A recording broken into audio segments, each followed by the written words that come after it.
Hello and welcome back to another Giant Slayer TFT ranked meta video. Our analysts are here to go through the 10-13 meta for each stage of the game. Overall, the meta has settled to be a bit predictable with a few champions and traits dominating the rest. It's also an extremely aggressive meta in terms of leveling and how much gold players spend early on in the game. So without further ado, let's jump on in. But before we begin, please don't forget to click the links in our description. Give your support to everyone who helped make this video happen. We host many TFT tournaments with plenty of exciting content to come, so be sure to also follow our Giant Slayer TFT social media pages. Alright folks, let's get back to the video, and to start it out, we've got different aspects of the early game, beginning with items. While there are a few paths you can go with items, the overall meta is relatively stale. The top three components you're going to be looking for are glove, sword, and rod, as they're used in the top compositions later on in the game. Glove and sword primarily cover physical damage, whereas rod is for the magic items. Glove makes into the two standard AD items, Last Whisper and Infinity Edge. You don't always need these two for your physical damage carry, but they are an easy choice to go for when you can.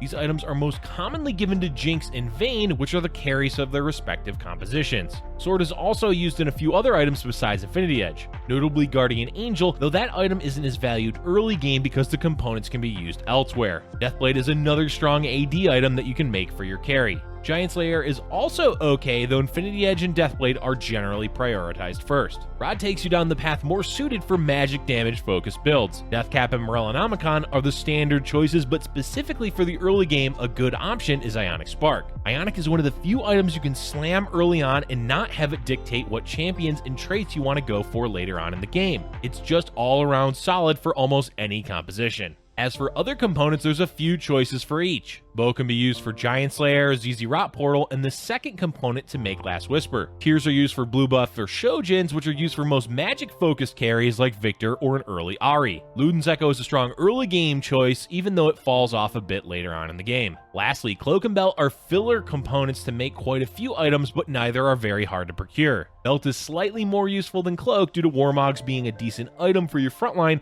or an Aurelian Soul later on in the game. Make sure you're using your components early in the game, as it's uncommon to sit on two or more. Use them as best as you can, though keep in mind it can dictate what build you go later. Attack damage items lean towards Jinx and Vayne, while ability power is more for sorcerer-based builds. Now we can move on to champions and traits for the early game. As usual, it should be prefaced by saying your overall goal is to play your strongest board, which means you want to 2-star as many champions as you can. Playing for a specific champion or certain traits can be okay, but if you're presented with other options that can be upgraded, you're better off going for them. The usual priority is going to be to 2-star champions, then get useful traits after. In terms of traits, there's the usual suspects of Vanguard or Cybernetics, but picking up Rebels can give you a lot of flexibility. With the base 3 champions of Ziggs, Malphite, and Zed, you can mix and match all sorts of other champions and traits, and all of them can do well. Splashing early Sorcerer with Ahri as your carry can be a strong path to take, as well as another early splash trait, Chrono, which can be easily found through low-cost champions like Twisted Fate and Caitlyn. And two last champions to talk about early game are Vayne and Bard. Both of these 3-cost champions can carry your early game hard, but for different reasons. Vayne does a lot of damage, especially when you give her an item alongside of Cybernetics.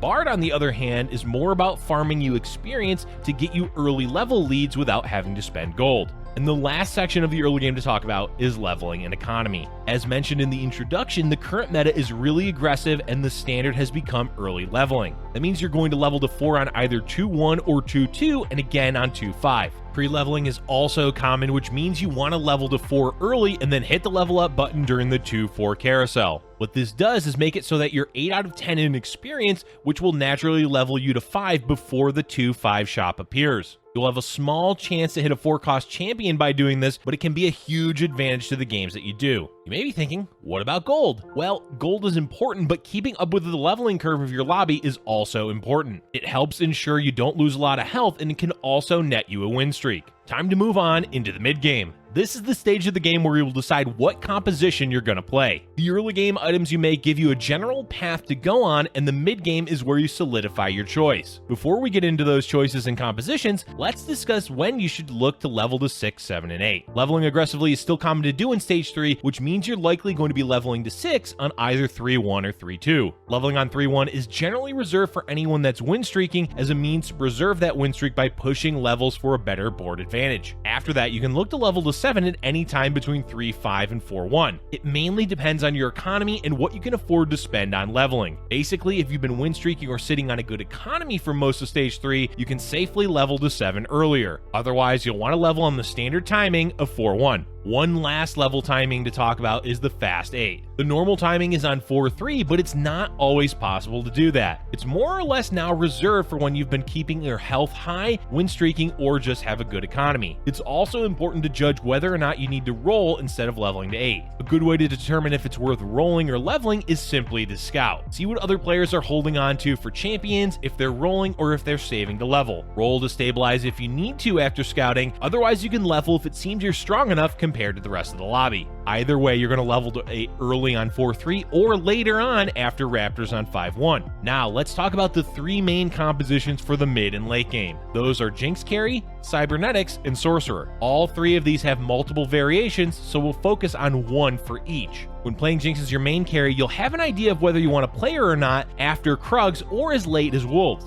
This is because she's mostly an attack damage focused champion, so you want items like Last Whisper, Infinity Edge, Deathblade, or Red Buff to help boost her damage. Luckily, Jinx is flexible, so you can generally play her as long as you have a few of those items. The 2 variations you see Jinx played in are 6 Rebels or 4 Brawlers. 6 Rebels is dependent on going fast 8 and finding Gangplank with Guardian Angel, so let's instead focus on the 4 Brawler build as it's easier to stabilize with at level 7. The core champions for 4 Brawlers are Jinx, Aurelion, Malphite, Ezreal, with Blitzcrank, Gnar, and Vi rounding out the Brawlers. Your level 8 champion can really be anything including Wukong for more frontline, another Rebel like Zed to help Jinx, or any legendary. If you're not able to find Aurelion, you can play Zed with Fizz or Echo instead and then slot in Aurelion at level 9. Next up is a very straightforward build, Cybernetics. Like Jinx, your items usually decide whether or not you should go for Cybernetics, as you want AD items for your Vayne, with the best 2 being Last Whisper and Infinity Edge. But outside of that, the items are very flexible, as you want to make sure that you have at least one item or component on the majority of your Cybernetics. The core champions for Cybernetics are Vayne, Echo, Aurelia, Leona, Vi, and either Fiora or Lucian. Fiora is more common in the late game, as Lucian tends to just get sold since he's your item holder for either Vayne or Echo. At level 8, you've got a lot of options, but Caitlyn and another Chrono is great because they trigger both Chrono and Sniper. Thresh is fantastic not only for his ability, but also providing Mana Reaver with Aurelia. And the last composition we'll go over is Sorcerers, specifically Riven Sorcerer. The core champions for this build are Victor and Riven as your 2 main carries, with the rest really being any of the Sorcerers. That said, you can go for 3 Star Guardians with Syndra, Ahri, and Zoe, while getting Chrono if you play Twisted Fate. Xerath is a great backup damage dealer as well. At level 8, you've got a lot of options, though a few common ones to play are Fizz and Echo. These 3 builds are currently dominating the meta, and they're all extremely strong and versatile with multiple variations of each build.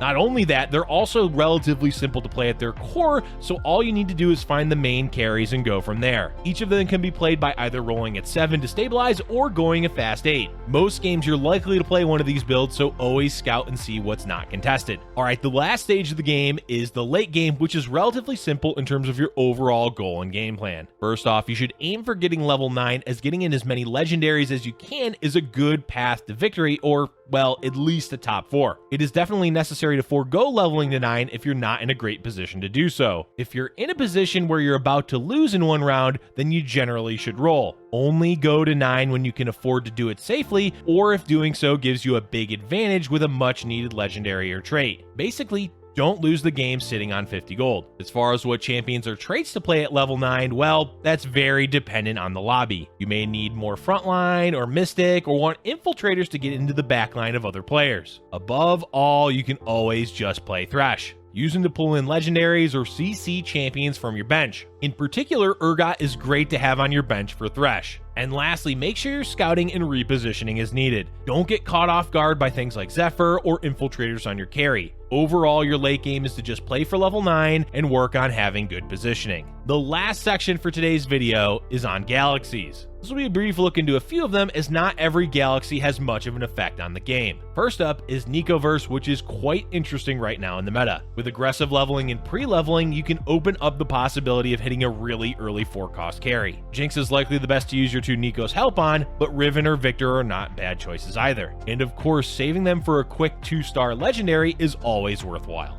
Trade Sector is another galaxy benefiting from pre-leveling and overall just leveling aggressively, as you get 10 champions each round in your shop for free with the reroll. So if you're pre-level to 5, you have 2 different shops to find a 4-cost champion right away on 2-5. Little Legends and Star Cluster are 2 galaxies that punish low rolling quite harshly. Make sure you're leveling and playing aggressively with your gold and try to prevent yourself from losing too much health early. Star Cluster is a bit more forgiving, but on the 2-4 carousel, champions may determine how much health you lose in the following rounds if other players hit big power spikes. Binary Star is the newest galaxy, which limits the amount of items each champion can carry to 2. What this means, as you've likely guessed it, is that cybernetics are fantastic here. Limited items don't matter too much when you get the bonus health and attack damage just for having one component. And lastly, for Galactic Armory, the only piece of advice is don't get baited by the 2 starting items. Generally, the majority of the players in your lobby will contest the builds that the 2 items are good for, so make sure you scout and see what other players are doing. Playing more off what components the game drops you and less about the 2 starting items is going to pay off in the late game. That's all for today's video, folks. We hope this breakdown of the ranked meta will help you climb in the last few days before the new patch arrives. Let us know in the comment section below how your rank climb is going and what you're looking forward to in patch 10.13. Thank you for watching, and if you're enjoying our content, be sure to hit the like button and subscribe for future Giant Slayer TFT videos.